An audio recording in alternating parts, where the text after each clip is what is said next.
অনেকজনে দেখি যে কপালের মধ্যে টিপ দেয়। এখনকার তো অনেক আগের থেকে ফ্যাশন কপালে টিপ দেওয়া।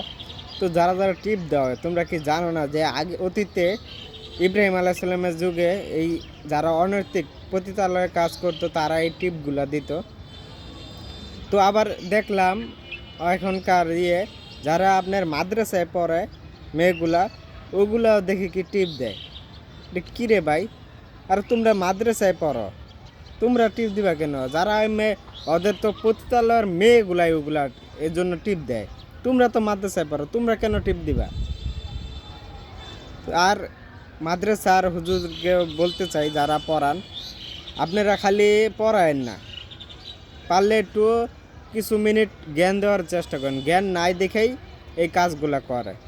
খালি আলিফ বা তাসাইমা খালি পড়াইলে হইব না, একটু জ্ঞানও দিতে হইব। জ্ঞানের অভাবে মানুষ এগুলা করে। জ্ঞান যদি থাকতো ইসলামিক জ্ঞান, তাহলে এগুলা করলো না। হলে খালি ওই পড়ার মধ্যে সীমাবদ্ধ রাখলে হইব না, একটু জ্ঞান দিতে হইব। পরে তো সবাই, কিন্তু জ্ঞান তো থাকে না কেউরই।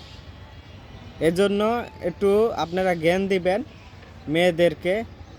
সবারই পুরো বাংলাদেশের সব হুজুরকেই বলতেছি, আপনারা জ্ঞান দিবেন। জ্ঞান যদি না দেন তাহলে ওই পড়ার কোনো দাম নাই। অনেক অনেক ছেলে মেয়েদের দেখছি হাফেজ এখন খারাপ হয়ে গেছে গা। হাফেজ হইয়া এখন হাফেজগিরি ছাইরা ওই আগের মতন মানে ছাপরি ছাপরি হয়ে গেছে গা। আর মেয়ে কি বলতাম, মাদ্রাসায় পড়া যায়, ওই জায়গায় যায় এই জায়গায় যায়, ছেলেদের সাথে টিপ পরে, নেল পালিশ দেয়। তাহলে এটা কেমন মাদ্রাসা পড়া? মাদ্রাসায় পরে খালি ওই যে আলিফ খালি পড়ে আইসা পড়লাম, ওটা হইলে হইব না তো। আর জ্ঞান লাগবে, জ্ঞানের অভাবে এগুলো হয়। সবচেয়ে বড় হলো জ্ঞান। জ্ঞান না থাকার অভাবে এই এত কিছু ঘটতেছে, বুঝছেন? যদি ইসলামিক জ্ঞান থাকতো তাহলে এগুলো ঘটলো না।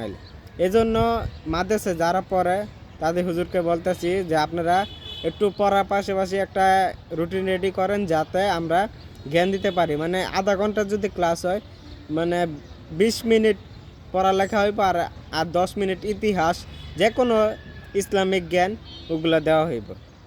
তো এটাই একটু বলার ছিল। অনেক মেয়েদেরকে দেখলাম মাদ্রাসায় পড়ে, তারা এই দাজিরি দেয়, ওগুলা তো পতিতালয়ের মাইয়া, ওগুলা এজন্যই দেয়। আবার অনেকজন মেয়েগুলো দেখলাম মাদ্রাসার মেয়েরাও এখন টিপ দেয়, নেল পালিশ দেয়, এই জন্য একটু বললাম। তো আর কিছু বলার নাই। আল্লাহ সবাইকে হেদায়েত দান করুক, আমিন।